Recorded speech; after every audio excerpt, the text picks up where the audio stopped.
트럼프 대통령이 자신의 재선을 위해서 유력 대권 경쟁자이죠. 민주당의 조 바이든 전 부통령 그리고 그 아들을 좀 조사해라. 우크라이나를 압박했다. 이 의혹 때문에 지금 탄핵 절차에 들어가 있는 그런 모양새이죠. 자, 어떤 분위기인지 등등 미주 한인 유권자연대 김동석 대표 마침 국내에 계시다고 해서 전화로 좀 모십니다. 안녕하세요. 네, 안녕하세요. 네. 그 통화 내용은 다 보도가 됐죠?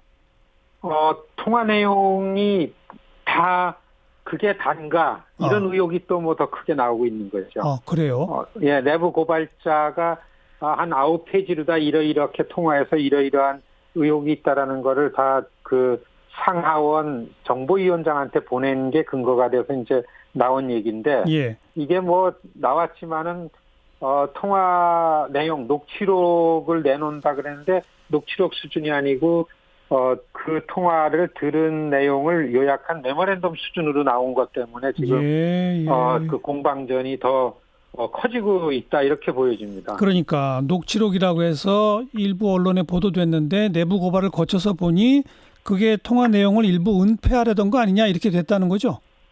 그렇죠. 그 내부 고발자 문건에는 굉장히 중요한 게 대통령이 통화한 다음에 대통령 누군가가 이 백악관에서는 정상끼리 통화를 하면 기록에 남기게 돼 있는데, 그럼요. 예, 그 통화 내용 기록을 삭제하라라는 압력을 받았다 이런 내용이 고발자 문건에 있거든요. 이게 굉장히 큰 문제가 되니까 과연 뭐 삭제된 게 뭐 또 있는지, 그리고서 그 다른 내용들이 더 있는 거 아니냐 뭐 이래서 자꾸 이 의혹이 점점 커지고 불거지고 있습니다.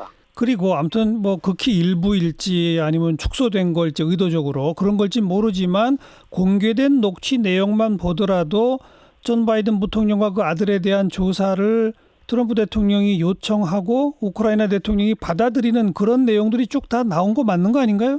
그렇지. 분명한 거는 미국 대통령이 대통령직 권한을 남용해서 그 선거 개입을 시키는 게 확연하게 드러났거든요. 지금까지 나온 걸 보면은. 네네. 그러니까 이제 이 부분만 가져도 이건 분명히 그 대통령 탄핵 사유 충분하다. 이게 이제 민주당 쪽에 그동안 탄핵을 추진하자고 주장하던 의원들 아주 강한 그 액션을 유발한 겁니다. 예.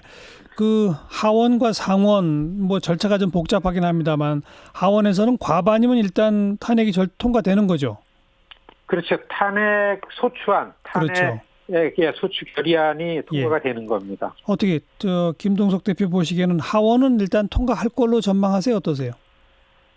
지금 숫자적으로는 사실 이게 로버트 밀러 보고서 나온 다음에 일부 공화당의 강성 그룹들이요. 이를테면 프로그레시브 그룹에 있는 의원들은 계속해서 지도부가 말리더라도 탄핵 소추 결의안을 조금씩 준비해 온 게 있었습니다. 7월 말에 휴회로 들어가면서도 계속 이거를 했는데, 이번 이런 사건을 계기로 민주당 지도부, 이제 낸시 펠로시, 스탠리 호여가 그 6개 상임위에다가 탄핵 소추 결의안 준비 조사 착수를 지시했거든요.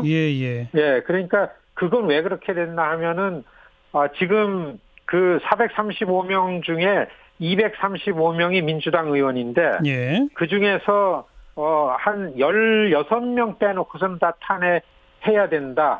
라는 그 의원총회에서 나왔기 때문에 그 선거 국면에 유불리를 따질 수도 없이 이거는 곧바로 탄핵소추 결의안 만드는 작업이 될 수밖에 없었죠.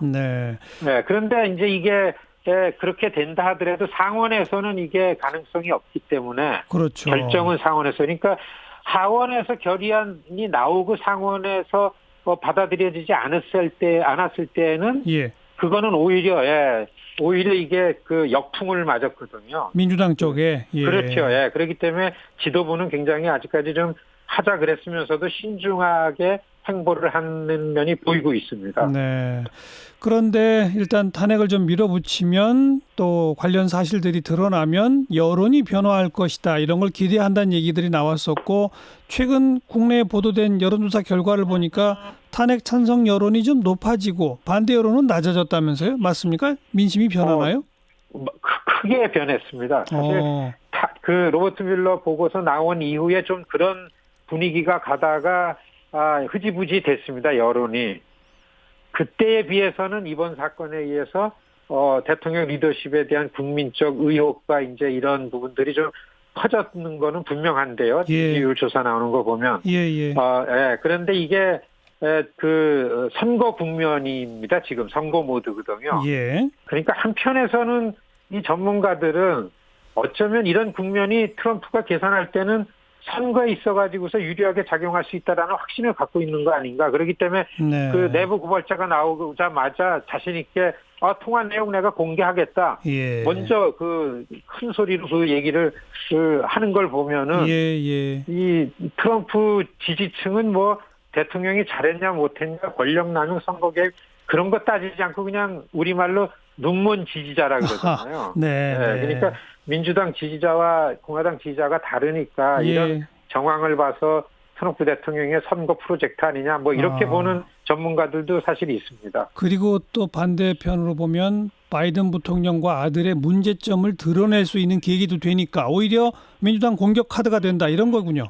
그렇죠. 민주당 쪽에서도 이 부분을 따져나가는데 좀 뻘쭘합니다. 왜냐하면 분명하게 난 거는 바이든 부통령 시절에 그 아들 문제로다가 직권 남용이라는 부분이 있는 거기 때문에. 예. 그래서 오히려 종합적으로 볼 때는 이게 탄핵으로 가고 과연 이 분위기가 여론이 정치권에 대한 국민들의 시선을 볼 때는 이게 탄핵 가능성으로 그냥 갈지 이거에 대한 회의감이 분명히 있습니다. 다만 미국의 미디어 전체가 그냥 여기에 지금 쏠려가지고서요. 쏠려가지고서 뭐 다른 거는 뭐 눈에 보이지도 않고 뉴스거리가 아닙니다. 네. 그런데 정말 탄핵으로 갈 수 있을지는 아직은 회의적이다 이 말씀이고. 그렇습니다. 네. 트럼프 대통령의 재선 가도에도 이게 반드시 악재냐, 뭐 오히려 더 좋은 것이냐 아직도 따지기 어렵다 이 말씀이네요. 네, 유불리를 따질 때는 반반이라고 보여집니다. 네. 자, 그보다 사실 더 궁금한 거는 그 미국 국민들이 북한 핵 문제에 요즘 관심이 좀 있어요, 없어요? 사실 한국에서 볼 때는 큰 문제이기 때문에 미국의 이거에 대한 조금의 반응만 있어도 미국 전체가 되는 걸로 보여지는 측면이 있었잖아요. 네, 그런데 워싱턴에 있다 보면은 이 북한 문제가 그때 싱가포르 회담이니 또 잠깐 트럼프 대통령이 일본에 왔다가 판문점까지 갔을 때는 큰 뉴스로 보도가 됐는데 6월 30일 판문점 이후로다가 사실 한반도 이슈 없어졌다고 해도 틀린 말이 아닐 정도로 없습니다. 왜냐하면 전쟁 위협이라는 거에 대해서 이제 갖지를 않기 때문에. 네, 그런데 존 볼튼 보좌관이 해임되고 나서 트럼프 대통령이 사실은 탈레반과 협상 때문에 해임이 됐는데 유택의 보수계들이 좀 두려우니까 트럼프 대통령이 금방 북한 문제 때문에 해임했다 그랬어요. 그러니까 어쨌든 트럼프 대통령은 북과의 관계에서 액션을 취하지 않으면 안 되는 부분에서 유엔에서 정상회담을 하고 이게 좀 속도가 있고서 이어질 거라고 기대를 했는데 이게 탄핵이라는 전국 우크라이나 사태가 지금 퍼져가지고 워싱턴에서는 이거에 대한 기대하기가 굉장히 어려워졌습니다. 트럼프 대통령 입장에서도 미국 국민들의 여론 상황이 그러하다면 뭐 북한과의 협상에 막 조바심을 내거나 그럴 상황이 아닌 거네요. 그렇게 보여집니다. 그리고 트럼프 대통령이 국민 여론을 보면서 북한과의 협상하고 할 때는 트럼프 대통령이 늘 북 얘기할 때는 세 가지 얘기를 합니다. 여러분 전쟁 이제 위협하지 않습니다. 내가 대통령이 아니었으면 전쟁 났을지도 몰랐을 텐데 이거 한 가지 하고 인지를 데리고 왔습니다. 미군 유해를 찾아왔습니다. 이게 선거에 써먹을 수 있는 이전에 오바마가 못했던 것들 구체적으로 제재를 완화해서 경제 교류가 나가고서 평화협정 가는 것 이전에 획득할 거는 거의 획득했다라고 보여지기 때문에 이제부터는 크게 속도가 빨라질 거가 뭐가 있겠는가 할 때는 선거 국면에 트럼프의 액션의 속도는 좀 신중하게 기대해야 되지 않나 이렇게 보는 게 맞다고 봅니다. 별로 급할 거 없다. 근데 그렇죠. 선거 국면에. 근데 노벨상 타가지고 재선에 써먹으려면 빨리 서둘러야 되잖아요. 그 노벨상이나 이런 거에 대해서는 국민들 관심이 있어요?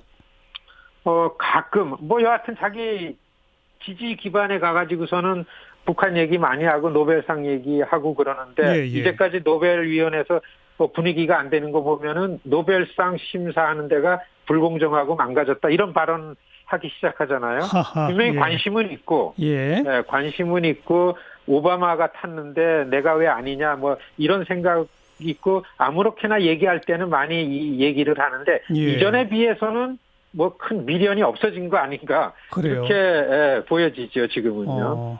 뭐 북미 실무회담이 잘 되면 연내에 3차 북미 정상회담 얘기도 나오고 막 그러던데 그때 장소가 심지어는 뭐 워싱턴, 평양까지 거론이 되거든요. 그런 깜짝 쇼 같은 것도 예상해도 됩니까? 지금으로서는 좀 어렵습니까?